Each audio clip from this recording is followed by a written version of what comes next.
बात है 1801 की, जब एक ब्रिटिश साइंटिस्ट थॉमस यंग ने एक ऐसा एक्सपेरिमेंट किया जिसने पूरी दुनिया की समझ को उल्टा पुल्टा कर दिया। और आज 200 साल बाद भी साइंटिस्ट इस एक्सपेरिमेंट को समझ नहीं पाए हैं। और सबसे क्रेजी बात यह है कि इस एक्सपेरिमेंट ने यह साबित कर दिया कि यूनिवर्स हमसे कुछ बहुत बड़ा छुपा रहा है। और वो बात इतनी अजीब है कि अगर मैं आपको अभी बता दूं तो आप मुझ पर विश्वास ही नहीं करोगे। तो चलो आज हम मिलकर इस रहस्य को खोलते हैं और समझते हैं कि आखिर यूनिवर्स हमसे क्या छुपा रहा है। सबसे पहले मैं आपको एक बहुत ही सिंपल सी बात समझाता हूं, और वो ये है कि रोशनी आखिर होती क्या है। देखो, जब आप टॉर्च चलाते हो तो जो रोशनी निकलती है वो असल में छोटे छोटे पार्टिकल्स होते हैं जिन्हें हम फोटॉन कहते हैं। और ये फोटॉन इतने छोटे होते हैं कि आप इन्हें कभी देख नहीं सकते। अब थॉमस यंग ने क्या किया ये समझना बहुत जरूरी है, क्योंकि इसी से सारी कहानी शुरू होती है। उन्होंने एक कमरे में एक दीवार रखी और उस दीवार में दो पतली पतली लाइनें काट दी, जैसे कोई चाकू से दो कट लगा दे, और इन दोनों कटों को हम स्लिट्स कहते हैं। फिर उन्होंने इस दीवार के पीछे एक और दीवार रखी जो एक स्क्रीन की तरह काम करती थी, जिस पर रोशनी पड़ने पर पैटर्न दिखता था। अब उन्होंने रोशनी को उन दोनों स्लिट्स में से गुजारा और जो रिजल्ट आया वो बिल्कुल वैसा ही था जैसा सोचा था। स्क्रीन पर लाइट और डार्क की धारियां बनी, जिसे हम इंटरफेरेंस पैटर्न कहते हैं। और ये पैटर्न तब बनता है जब लहरें एक दूसरे से टकराती हैं। अब आप सोच रहे होंगे कि इसमें क्या बड़ी बात है, तो रुको, असली कहानी तो अभी शुरू होती है। जब साइंटिस्ट्स ने यही एक्सपेरिमेंट दोबारा किया, लेकिन इस बार उन्होंने एक टाइम पर सिर्फ एक फोटॉन छोड़ा, मतलब एक बार में सिर्फ एक ही पार्टिकल जाएगा स्लिट में से। अब लॉजिक ये कहता है कि एक पार्टिकल या तो लेफ्ट वाली स्लिट से जाएगा या राइट वाली स्लिट से जाएगा, दोनों से एक साथ तो जा नहीं सकता, क्योंकि वो एक है, दो नहीं। तो अगर एक पार्टिकल एक स्लिट से जाता है तो स्क्रीन पर सिर्फ दो लाइनें बननी चाहिए, एक लेफ्ट स्लिट के सामने और एक राइट स्लिट के सामने। मगर जो हुआ वो देखकर साइंटिस्ट्स की आंखें फटी की फटी रह गई। स्क्रीन पर फिर से वही इंटरफेरेंस पैटर्न बना जो लहरों के टकराने से बनता है। इसका मतलब यह है कि एक अकेला पार्टिकल किसी तरह दोनों स्लिट से एक साथ गुजर गया और खुद से ही टकरा गया। अब जरा ये सोचो कि एक चीज एक ही टाइम पर दो जगह कैसे हो सकती है। ये तो बिल्कुल पागलपन लग रहा है ना। मगर रुको, क्योंकि अभी तो सबसे क्रेजी पार्ट आना बाकी है। साइंटिस्ट्स ने सोचा कि चलो देखते हैं कि ये पार्टिकल असल में किस स्लिट से जा रहा है। तो उन्होंने स्लिट्स के पास एक डिटेक्टर लगा दिया जो देखेगा कि पार्टिकल कहां से जा रहा है। और जैसे ही उन्होंने देखना शुरू किया, कुछ ऐसा हुआ जिसने पूरी फिजिक्स की दुनिया को हिलाकर रख दिया। जब भी साइंटिस्ट्स देखते थे कि पार्टिकल किस स्लिट से जा रहा है, तो इंटरफेरेंस पैटर्न गायब हो जाता था और स्क्रीन पर सिर्फ दो सीधी लाइनें बनती थीं। और जब वो देखना बंद कर देते थे तो वापस इंटरफेरेंस पैटर्न आ जाता था। मतलब ये पार्टिकल किसी तरह जान जाता था कि कोई उसे देख रहा है, और जब कोई देखता था तो वो अपना बिहेवियर बदल देता था। अब जरा इस बात को अपने दिमाग में बिठाओ कि एक छोटा सा पार्टिकल जिसके पास ना आंखें हैं ना दिमाग, वो कैसे जान जाता है कि कोई उसे देख रहा है। ये ऐसा है जैसे आप अपने घर में अकेले हो और आप कुछ अलग तरीके से बर्ताव करो, और जैसे ही कोई कमरे में आए आप नॉर्मल हो जाओ। मगर एक पार्टिकल ये कैसे कर सकता है, ये समझ से बाहर है। इस फिनोमेना को साइंटिस्ट्स ने नाम दिया ऑब्जर्वर इफेक्ट, और ये क्वांटम फिजिक्स का सबसे बड़ा रहस्य बन गया। अब मैं आपको बताता हूं कि इस एक्सपेरिमेंट का असल में मतलब क्या है और ये क्यों इतना इंपॉर्टेंट है। देखो, जब तक हम किसी चीज को नहीं देखते तब तक वो चीज एक डेफिनेट स्टेट में नहीं होती, मतलब वो हर जगह और कहीं भी नहीं होती एक साथ। और जैसे ही हम उसे देखते हैं वो एक जगह फिक्स हो जाती है।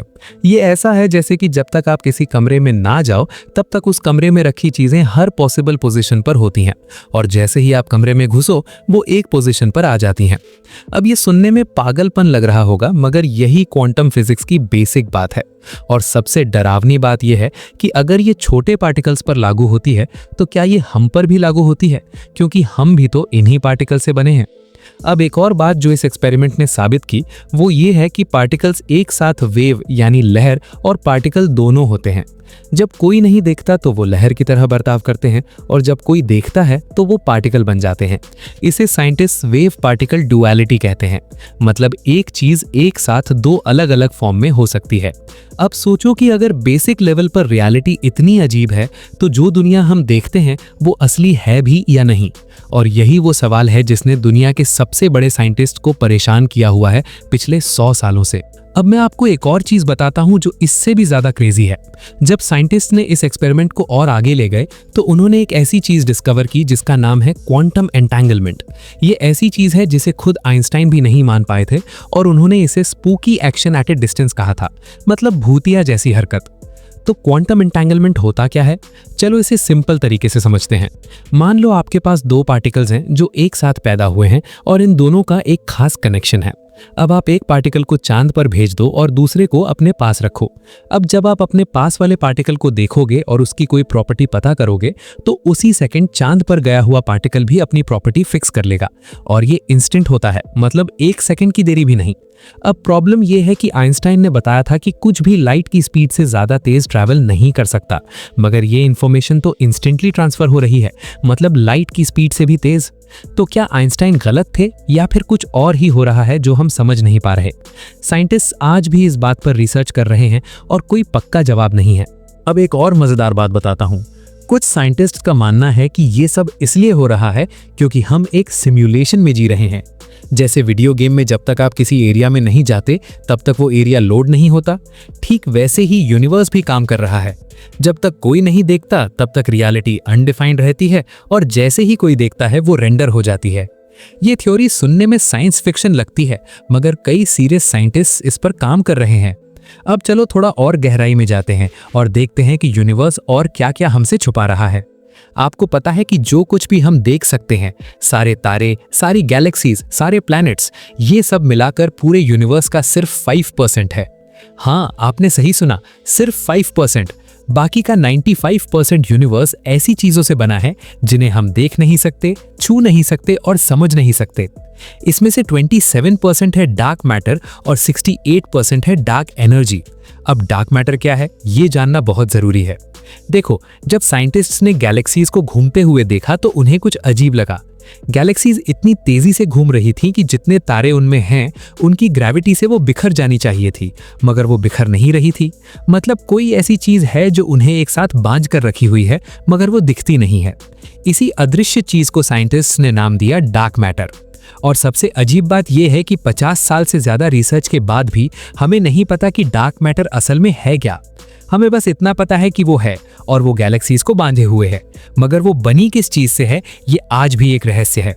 अब डार्क एनर्जी की बात करते हैं जो और भी ज्यादा रहस्यमयी है। 1998 में साइंटिस्ट ने एक बहुत बड़ी डिस्कवरी की। उन्होंने पाया कि यूनिवर्स सिर्फ फैल नहीं रहा बल्कि तेजी से फैल रहा है, और ये तेजी बढ़ती जा रही है। अब ग्रेविटी के हिसाब से तो सबको एक दूसरे की तरफ खींचना चाहिए और यूनिवर्स की फैलने की स्पीड कम होनी चाहिए, मगर उल्टा हो रहा है। यूनिवर्स और तेजी से फैल रहा है, मतलब कोई ऐसी फोर्स है जो ग्रेविटी के उल्टा काम कर रही है और चीजों को दूर धकेल रही है। इसी फोर्स को साइंटिस्ट ने नाम दिया डार्क एनर्जी। और फनी बात यह है कि ये डार्क एनर्जी पूरे यूनिवर्स का 68% है, मगर हमें नहीं पता ये है क्या।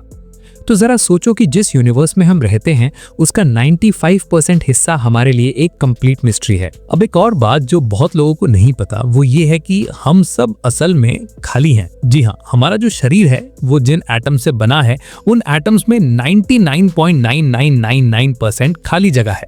अगर हम एक एटम को फुटबॉल स्टेडियम जितना बड़ा कर दें तो उसका न्यूक्लियस सेंटर में रखिए एक मटर जितना होगा और इलेक्ट्रॉन्स स्टेडियम की आखिरी सीट पर होंगे, बीच में सब खाली है। तो अगर हम इतने खाली हैं तो हम सॉलिड क्यों फील करते हैं? इसका जवाब है इलेक्ट्रोमैग्नेटिक फोर्स। एटम्स के बीच में जो इलेक्ट्रोमैग्नेटिक फोर्स है वो उन्हें एक दूसरे को छूने नहीं देती। मतलब जब आप किसी चीज को छूते हो तो असल में आप उसे छू नहीं रहे, बल्कि आपके और उस चीज के इलेक्ट्रॉन्स एक दूसरे को रिपेल कर रहे हैं। तो टेक्निकली आपने अपनी पूरी जिंदगी में कभी किसी चीज को छुआ ही नहीं है। अब सोचो कि रियलिटी कितनी इल्यूजन है। हम जो कलर्स देखते हैं वो भी असल में एग्जिस्ट नहीं करते। कलर्स हमारे ब्रेन की इंटरप्रिटेशन है जो लाइट की अलग अलग वेवलेंथ्स को अलग अलग कलर्स की तरह दिखाती है।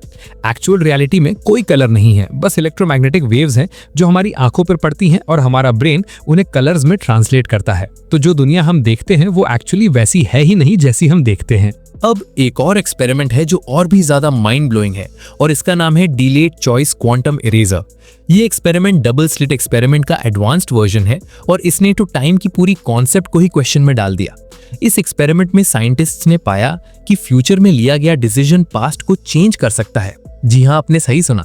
इस एक्सपेरिमेंट में पार्टिकल पहले ट्रैवल करता है और बाद में डिसाइड होता है कि उसे ऑब्जर्व करना है या नहीं। और अमेजिंग बात यह है कि बाद में लिया गया डिसीजन पहले के रिजल्ट को चेंज कर देता है, मतलब फ्यूचर पास्ट को अफेक्ट कर रहा है। ये कॉजालिटी के होल कॉन्सेप्ट को चैलेंज करता है जो कहती है कि कॉज पहले आता है और इफेक्ट बाद में, मगर यहाँ इफेक्ट पहले आ रहा है और कॉज बाद में। अब ये सब सुनने के बाद आप सोच रहे होंगे कि फिर रियलिटी है क्या, और ऑनेस्टली कोई नहीं जानता। हम अभी भी बहुत स्टार्टिंग में है यूनिवर्स को समझने के मामले में। हमने जितना डिस्कवर किया है वो शायद यूनिवर्स के सीक्रेट्स का 0.0001% भी नहीं है।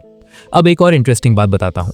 कुछ साइंटिस्ट्स का मानना है कि कॉन्शियसनेस यानी हमारी चेतना ही यूनिवर्स का फंडामेंटल पार्ट है। मतलब मैटर से कॉन्शियसनेस नहीं बनी बल्कि कॉन्शियसनेस से मैटर बना है। और डबल स्लिट एक्सपेरिमेंट इसी थियरी को सपोर्ट करता है, क्योंकि जब कॉन्शियस ऑब्जर्वर देखता है तभी रियलिटी डिफाइन होती है। तो शायद कॉन्शियसनेस ही वो चीज है जो यूनिवर्स को क्रिएट कर रही है। ये थियरी पैनसाइकिज्म कहलाती है और आजकल बहुत से फिलोसोफर्स और साइंटिस्ट्स इस पर सीरियसली काम कर रहे हैं। अब एक और चीज है जो यूनिवर्स छुपा रहा है, और वो है कि यूनिवर्स की शुरुआत से पहले क्या था। हमें पता है कि बिग बैंग 13.8 बिलियन साल पहले हुआ था, जिससे यूनिवर्स की शुरुआत हुई, मगर बिग बैंग से पहले क्या था ये किसी को नहीं पता। कुछ साइंटिस्ट्स कहते हैं कि ये क्वेश्चन ही गलत है, क्योंकि टाइम भी बिग बैंग के साथ शुरू हुआ, तो बिग बैंग से पहले का कोई टाइम था ही नहीं। मगर ये आंसर सेटिस्फाइंग नहीं है और हम सब जानना चाहते हैं कि समथिंग से एवरीथिंग कैसे आया। अब एक और मिस्ट्री है जो बहुत बड़ी है। यूनिवर्स में जितना मैटर है उतना ही एंटी मैटर होना चाहिए था अकॉर्डिंग टू फिजिक्स, मगर यूनिवर्स में एंटी मैटर ऑलमोस्ट नहीं है। ये कहाँ गया किसी को नहीं पता। अगर इक्वल अमाउंट ऑफ मैटर और एंटी मैटर होता तो वो एक दूसरे को कैंसिल कर देते और कुछ भी नहीं बचता, मगर समहाउ मैटर थोड़ा ज्यादा था जिससे हम सब एग्जिस्ट करते हैं। ये इम्बैलेंस क्यों था, ये फिजिक्स की बिगेस्ट अनसॉल्व्ड प्रॉब्लम्स में से एक है। अब ब्लैक होल्स की बात करते हैं। ब्लैक होल्स ऐसी जगह है जहां ग्रेविटी इतनी स्ट्रांग है कि कुछ भी एस्केप नहीं कर सकता, इवन लाइट भी नहीं।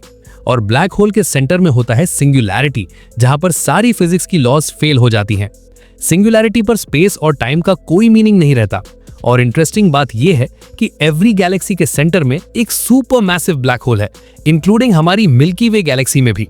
तो हम सब लिटरली एक जायंट ब्लैक होल के अराउंड घूम रहे हैं। अब सोचो कि हमारा यूनिवर्स कितना स्ट्रेंज है। जिस रियलिटी में हम रोज जीते हैं वो एक्चुअली बहुत स्मॉल और लिमिटेड वर्जन है एक्चुअल रियलिटी की। हम सिर्फ विजिबल लाइट देख सकते हैं जो इलेक्ट्रोमैग्नेटिक स्पेक्ट्रम का बहुत छोटा सा हिस्सा है। हम सिर्फ सर्टेन फ्रीक्वेंसीज की साउंड सुन सकते हैं। हम सिर्फ 3 डायमेंशंस को परसीव कर सकते हैं, जबकि शायद 10 या 11 डायमेंशंस हैं अकॉर्डिंग टू स्ट्रिंग थियरी। तो हम जो एक्सपीरियंस करते हैं वो एक बहुत ही फिल्टर्ड और लिमिटेड वर्जन है जो एक्चुअली है उसका। अब फाइनल बात जो मैं आपसे शेयर करना चाहता हूं वो ये है, ये सारी मिस्ट्रीज जो मैंने बताई ये डिस्करेजिंग नहीं होनी चाहिए बल्कि एक्साइटिंग होनी चाहिए, क्योंकि इसका मतलब है कि अभी बहुत कुछ डिस्कवर करना बाकी है। हम यूनिवर्स को समझने की जर्नी की अभी बस शुरुआत में है, और जो डिस्कवरीज आने वाली हैं वो शायद हमारी पूरी अंडरस्टैंडिंग को चेंज कर देंगी। डबल स्लिट एक्सपेरिमेंट ने हमें बताया कि ऑब्जर्वर मैटर्स, कि रियलिटी तब तक फिक्स नहीं होती जब तक हम उसे ऑब्जर्व नहीं करते। ये एक बहुत पावरफुल मैसेज है। शायद हम सिर्फ पैसिव ऑब्जर्वर्स नहीं हैं बल्कि एक्टिव पार्टिसिपेंट्स हैं इस यूनिवर्स में। शायद हमारी कॉन्शियसनेस एक्चुअली रियलिटी को शेप कर रही है, और अगर ये सच है तो इमेजिन करो कि हमारे पास कितनी पावर है जो हमें पता भी नहीं। यूनिवर्स डेफिनेटली हमसे बहुत कुछ छुपा रहा है, मगर स्लोली वो सीक्रेट्स रिवील हो रहे हैं, और जो भी ट्रूथ है वो डेफिनेटली हमारी इमेजिनेशन से भी ज्यादा अमेजिंग होगी। तो अगली बार जब आप रात को स्टार्स देखो तो याद रखना कि जो दिख रहा है वो सिर्फ 5% है, बाकी 95% वहां है मगर दिख नहीं रहा, और शायद वो इनविजिबल 95% ही असली स्टोरी है। यूनिवर्स एक जायंट मिस्ट्री है और हम सब उस मिस्ट्री का हिस्सा है, और यही चीज इस जर्नी को इतना एक्साइटिंग बनाती है।